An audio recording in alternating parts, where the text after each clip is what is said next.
Hello, how's it going?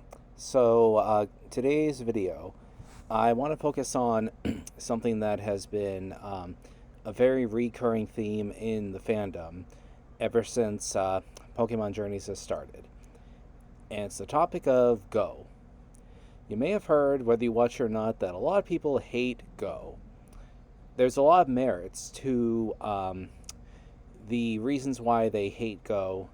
However, I do want to address in this video a few things that should be thought of before, if you're not watching it, just dismissing him as the worst character ever. You're not missing out on much. And if you're someone who does watch it, kind of eye roll every time he makes an appearance on the screen. So, first things first, I'm not a sycophant for Go. And I don't believe he's actually the best travel companion that Ash has ever had. I would say that easily goes to any of the contest girls who have traveled with Ash. Really quickly, let's go through it. So you and May, who's the first girl who's traveled with Ash, and travel companion in general, who actually had like a real tangible goal and went for it. So with May, for the very first time, we're introduced to Pokemon contests. Misty had this very vague goal of being the best water trainer, which she was in almost 276 episodes and just kind of dicked around. She even said the whole thing with the bike was just to make friends. Now, since then, she's become a very competent gym leader. We've seen her return a few times, and it's been impressive. But the point is, on screen for 276 episodes, nothing much happened. Same with Brock. Now he's a doctor, although he apparently is traveling around a lot, according to the Team Rocket Radio episode. We saw him with the campfire. And I guess he's also a gym leader. They are always retconning Brock way too much. I mean, I thought his oldest younger brother, I thought he was in charge of the Pier gym now. Whatever. The writers are all over the place with this stuff. Just look at how they retcon Team Rocket. The point is this. May was the first travel companion of Ash's to have a goal, and we saw her grow towards that goal. And no, she didn't win the Hoenn or Kanto Leagues, but she did very good for herself. And that's what made her an interesting character, along with the fact that she didn't even like Pokemon that much. She was the daughter of a gym leader, heard about them all the time, etc. Now, moving on to Dawn. She was the prodigy of an actual Sinnoh champion, and we saw her struggles. She wasn't incompetent. She knew what she was doing, but we had that whole streak where she kept on losing contests and she lost heart. I thought that was one of the most powerful parts of Diamond Pearl, by the way. The whole franchise, really. I think it was one of the most powerful moments, especially for a kid show, because it showed us no matter what you do, no matter how good you are, you might fail consecutively. And that's a harsh lesson learned in life. There are 7 billion people. No matter how talented you are, no matter how good looking you are, no matter how smart you are, you might never amount to anything. And I'm letting that set in. But it made her a more interesting character. And she also did very well for herself. Second place in the Grand Festival. And yes, let's be honest, she should have defeated Zoe. Yes, Zoe had the amazing moment with her Flareon, with the sandstorm, but that was an episode before. And if that was the writer's argument of why she should have won, that should have been what happened when she battled Dawn.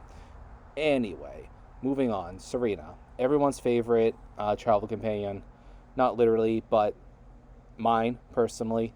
Partly because, she's Ash's waifu. She's really nice, she's very pretty, and, she also did very well. She was the first person to ever be scouted and told, you got real potential here. I'll take you under my wing. You can be the best. So, I don't want to go through all of Ash's travel companions, but the point is, I do think because these three are people who had goals. Remember, Dent, Silent, he was talented at what he did, although he was good at everything, it seemed. But we never saw him work towards the goal becoming an S rank connoisseur. Not to dunk on him, I'm just saying. Um, More recently, we saw Sophocles work towards his goal of becoming some kind of rocket scientist one day. But that's a very long goal, and a lot of people don't like Sophocles. That's a whole nother video that I don't know if they really want to write about because he wasn't that as important as Go, and I don't feel as hated. So with Go, we're introduced to a character who, the second episode, he's very smart when it comes to Pokemon knowledge. But he's the kid in the classroom, can't say I never did this, who's always like, oh, yeah, I know the answer. And he loves to gloat about it. He knows he's the smartest in the room. But everyone thinks he's kind of a dick. And, Chloe's trying to tell him, look, Go, as your only friend, I want to tell you, nobody likes what you're doing. Please, slow it down. Please. Anyway, we also learned in that episode that he is very focused on catching Mew. And that's one of the first issues I think people have with him. What, you want to catch Mew, the elusive legendary Pokemon, until Pokemon was retconned with Arceus, the first Pokemon? You want to catch Mew? And keep in mind, he's a child. Even when he grows up a little, he's 10, he's still a child. But he has this goal. And we soon are introduced to the plot device that in order to catch Mew, he feels he has to work his way up. What does that mean? What it means in his point of view as a child, I need to catch every Pokemon, and it seems so wild, not even just that, but I also have a living dex. And from there, work his way up to Mew. People hated that idea. A lot of people hated that idea. What did I think? I thought it was interesting because, keep this in mind, when the show first began in 97, one of the complaints against Ash, I kid you not, yes, there were only 151 Pokemon, but people actually complained that Ash wasn't catching every Pokemon left and right. I mean, Gary did it. Hell, he had 200 Pokemon by episode 65. Obviously, that meant at the time he caught more than one of the same species, but he pulled this off. We can safely assume he caught everything except the legendary birds and the Mews. Fine. But people didn't like how Ash didn't do that. At the time, though, a lot of people couldn't see it. I feel like Pokemon fans nowadays, thousands of episodes in, get it. But as the goal of catching every Pokemon every time a game comes out in real life becomes more elusive and a waste of life and time, with Ash, people are able to appreciate the fact that, hey, maybe he didn't catch every Pokemon, but Squirtle had a personality, Bulbasaur had a personality, Charizard had a personality. Can't say as much with Pidgeotto or Butterfree before it decided it wanted to mate. You get the point. Now, it feels like the writers were trying to gain interest with an audience that wants to see that. They want to see someone that fills the Pokédex. And let's not ignore the fact that, yes, he's an advertisement for Pokemon Go. But all of the other games, except for things like Pinball, even Snap was advertised with Todd Snap. That happened twice. In the middle of Johto, too. There wasn't even a re-release. That was kind of weird. But the point is, people don't like Go also because he's a walking, talking advertisement. Yeah, but so is Ash. And other characters, as I just referred to.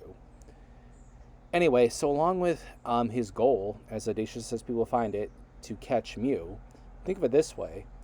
Ash's goal is audacious, be a Pokemon Master, which the writers have retconned, and he doesn't know what that means anymore, but it's a thing. We can safely assume strongest trainer in the world, which he's, after 20 years in real life, worked towards going to get. But Ash's other buddies, they've always had these goals. I mean, look at Iris. She's actually achieved it. She's probably one battle away from being the strongest dragon trainer in the world, a dragon master. She's one of the strongest trainers in the world. She's a champion.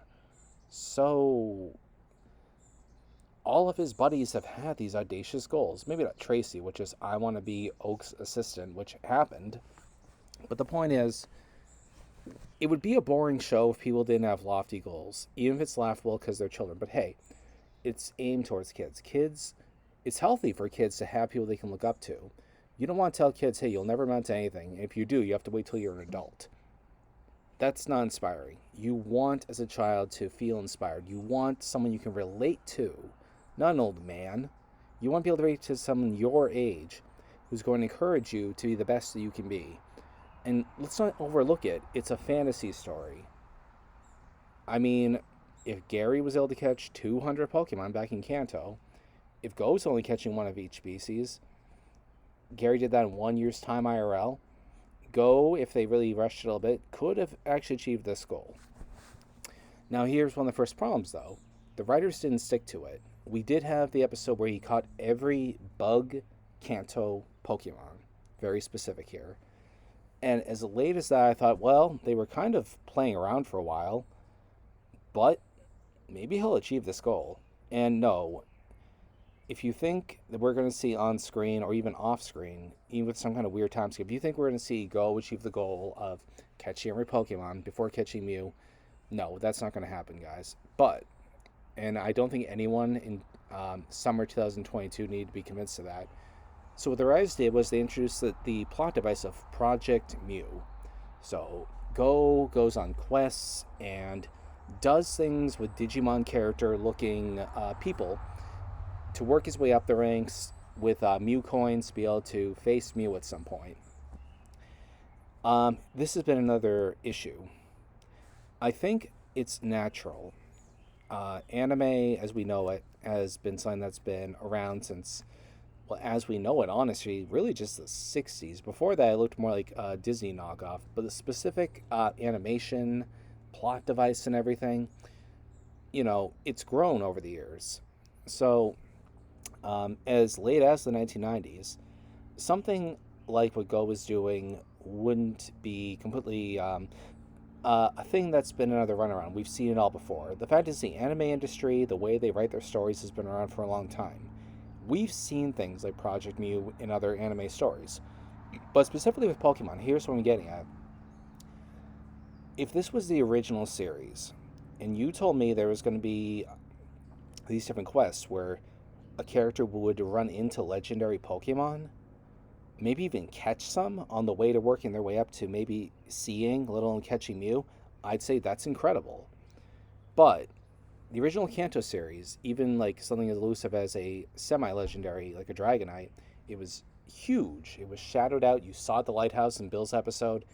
It was mysterious. It was mystical. It was enigmatic.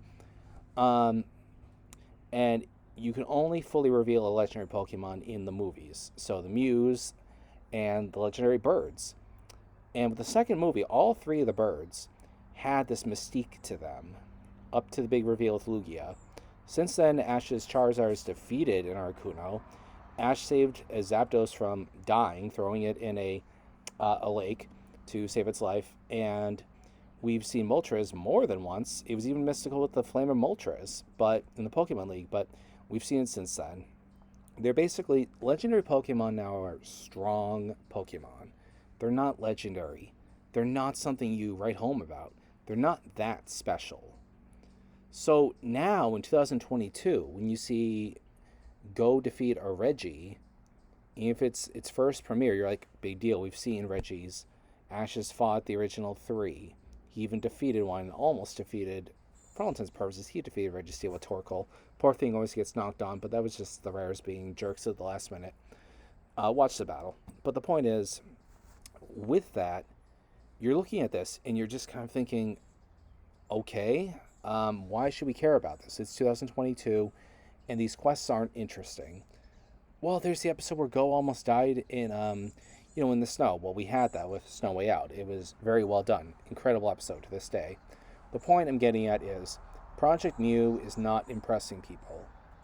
It should. The problem is it's not 1997. Legendary Pokemon aren't that impressive.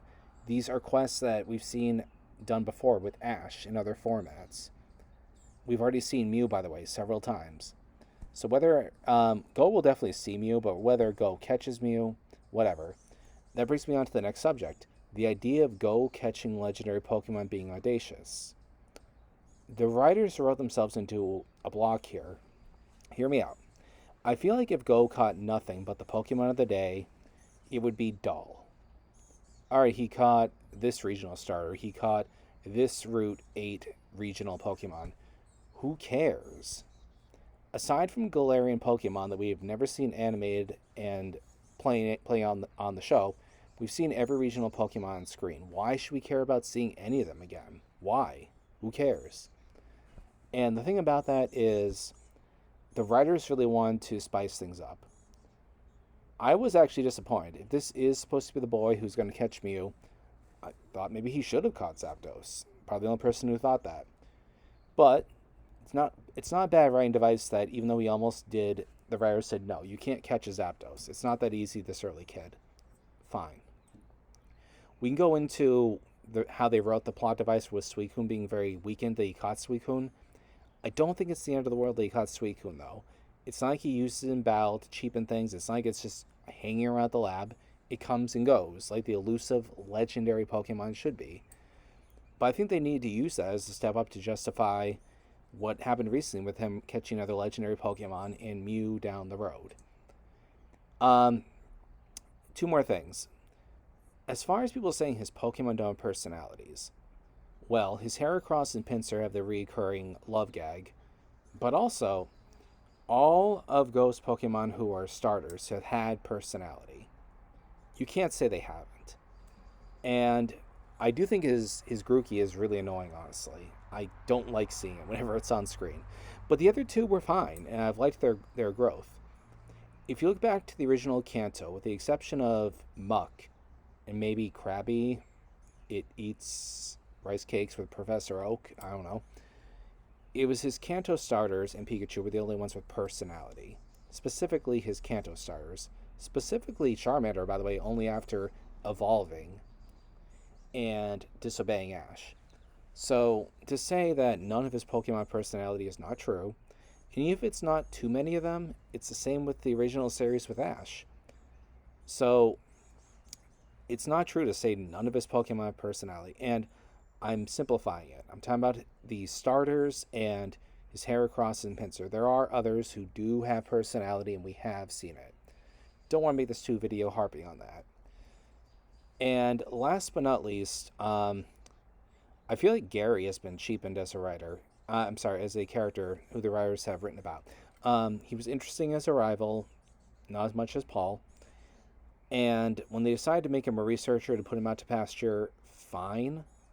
The few times he appeared after that, he was kind of arrogant, which felt like he was falling back as a character because he had matured by the end of the Johto League.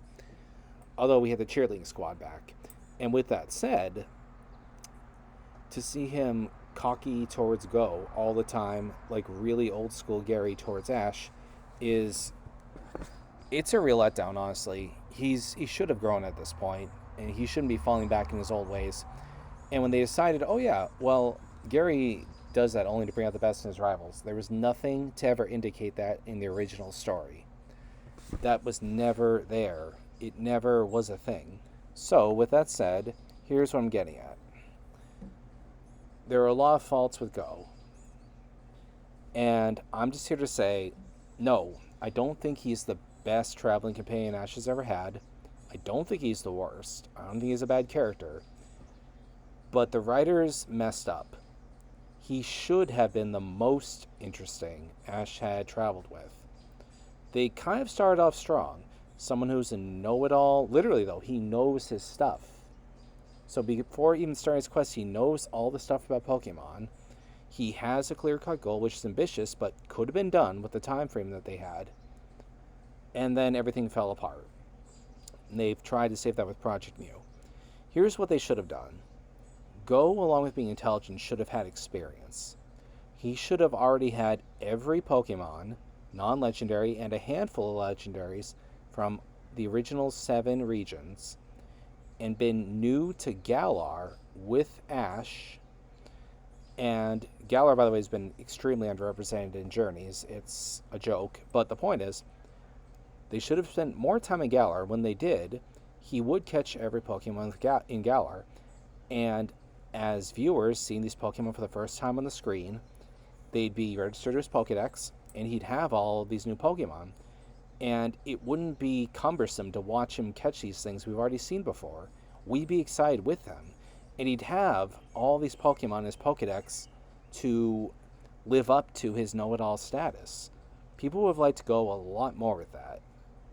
Secondly, after completing that goal, then he should have been introduced to a Project Mew idea. They should have given him a new rival, not Gary. No offense, Gary could have appeared again, not as Go's rival. And I don't know, yeah, maybe it's just me. Over the years I've seen many anime, and it feels like some of Go's other rivals, they're not badly written, but I've seen it before. I've seen anime. I've seen many movies over my life. Maybe a good example would be American live-action TV shows. I've seen this all before. I've seen this one-trick pony. I know when there are nice rivals, the ones who act nice, that are snakes, the ones who are overly mean. I've seen it all before. A lot of it might just be me, but I think a lot of it is you guys too, You think it's not good because you've seen it before. So that could have been written differently. And I guess last but not least, as far as, the Pokemon he should have already had, things with Project Mew, we should see more screen time with his Pokemon who aren't his starters, getting more development, not saying none of them have. And it would have been more interesting if these were Galar Pokemon, because they were new and hadn't been animated yet. Now, as far as one more thing, people have said before they don't like. I've heard this before. I haven't talked to many people who actually think this, but I'm sure they're out there. I've heard people say that there are people who don't like Go because they're transphobic. I never thought for a moment that Go wasn't a dude. I don't think the writers were going for that. The animators particularly. I don't think they were going for, it's 2019, let's make him gender fluid or ambiguous. I don't think so. Now, if there's an interview tomorrow that proves me wrong, fine. That's fine. And if Go is your transsexual or, non-binary hero, that's fine. But I don't think the writers were going for that. And the fact they've many times referred to him as he's a he. It is what it is. So I think Go could have been written better. He should have been written as someone who was an already experienced trainer with tons of Pokemon under his belt. He should have had different, better rivals for Pokemon.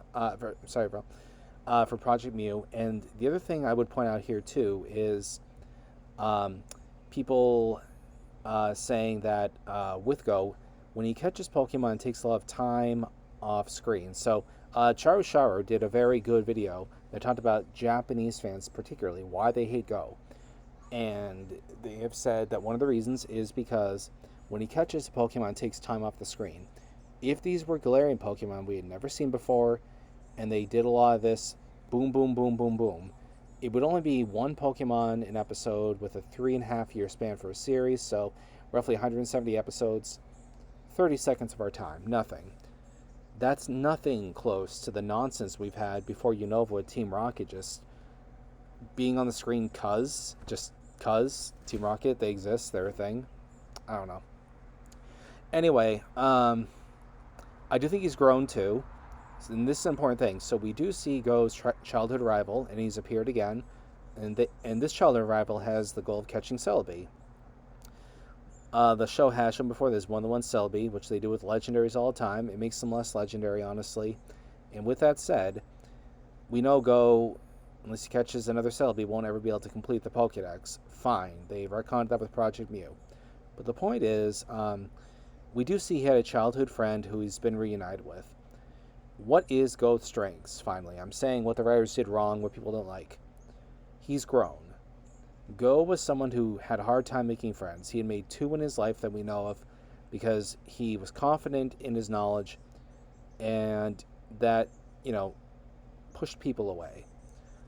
Go is potentially one of the strongest written traveling companions Ash has ever had. Before you turn it off and laugh, let me just give a few examples. Brock was the guy who hit on every woman and cooked. Not to say he didn't just do that. He also sewed things. He was like the nanny of the group, who was horny all the time. Misty was the girl who got into fights with Ash all the time and liked water Pokemon. I think the contest girls had stronger suits, so let's move on. Dent was a jack of all trades. Citron, he was very smart, kind of daft according to his sister when it came to girls, and his machines always blew up. his Alolan gang, they were very strong in the personality department. I'm not actually going to go there. The point is, Go is the character who's had a hard time making friends, and through Ash, being characters of the day, he becomes someone who's much more relatable. And I think that's something that stands out not just on a human level, but for people who are, I'm not saying anyone who likes anime or Pokemon or necessarily people like this in real life, but there are plenty of people like Pokemon or like anime or both who can relate to that, having hard times making friends for whatever reason. I think that's compelling. I think it was brave on the part of the writers. It's safe to write a character who is liked, who is someone everyone can relate to.